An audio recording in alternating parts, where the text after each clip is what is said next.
Good afternoon, I'm Jorja Cowan with Hunter News. Mining giant Anglo American has been accused of trying to use the back door in its latest attempt to develop coal pits near Muswellbrook.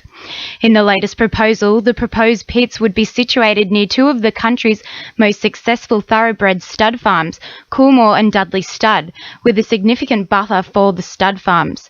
Bulga Milbrodale Progress Association Vice President John Cray says the proposed mine would be detrimental. The Drayton South mine will be probably less than a kilometre from where the horse studs are, and I don't know how that could ever be approved, because if you're talking about multi-million-dollar horses in the horse breeding industry, you cannot allow that to happen. And it's surprising to us that the Department of Planning and Environment even encourages and recommends approval for this sort of development. The notorious Snapper Point may be fenced off and the public denied access under plans being discussed following the latest rock fishing tragedy. The deadly 3-kilometre stretch of rugged coastline between Wyebung Point and Flat Rock, south of Catherine Hill Bay, has been cause to 14 deaths in 5 years.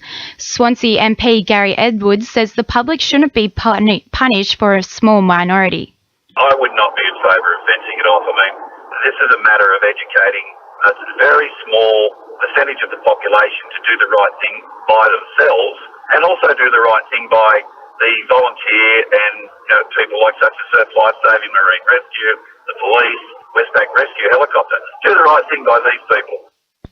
The Independent Commission Against Corruption have announced a public hearing about allegations a former University of Newcastle staff member issued.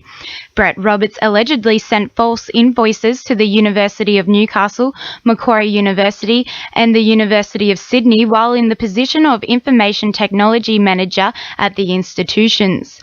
The public inquiry will be held over 3 days starting February 16 in Sydney as part of Operation Misto. The Hunters' recent weather had fears peaking for the region's wineries. However, despite the heavy rain, local grape crops are still producing the goods. Tyrrell's winery has been on track, having picked the last of their top VAT 47 Chardonnay earlier this week. Vigneron Bruce Tyrrell says despite some grape rot due to delayed harvest, it's not all bad news. We've got a really good cellar full of Chardonnay. The top Semillons we're hand picking. We're cutting out any fruit that's got a problem. So we actually hand sort it in the vineyard, so the fruit that comes to the winery is clean when it gets there. And we've actually got one that every morning my chief winemaker comes up and adds another gold medal to its potential tally. Lake Macquarie's caves and Redhead beaches are closed today due to dangerous surf conditions. Swimmers are being warned to avoid the water in hazardous conditions. Blacksmiths and Catherine Hill Bay remain open. Now with sport, Iona McNabb. Newcastle Hunters' newest import basketballer Justin Hamilton will have to work hard to catch up before the team's first match against Bankstown Bruins next Saturday. The 29-year-old 180cm guard from Baltimore arrived in Newcastle on Wednesday and will have his first run on with new teammates tonight. Hamilton said he wants to play out his basketball career in Australia. Newcastle Knights chairman Brian McGuigan has said his board intends to continue funding the Newcastle Rugby League, but conceded it may be less than the previous annual grant of $180,000. Since Nathan Tinkler's Hunter Sports Group lost control of the Knights in June, there's been uncertainty surrounding the funding model for the team. And Newcastle's burgeoning skateboarding fraternity will get to rub shoulders with some of the world's best for the next 4 days as part of the Australian Bull Riding Championships at Bar Beach.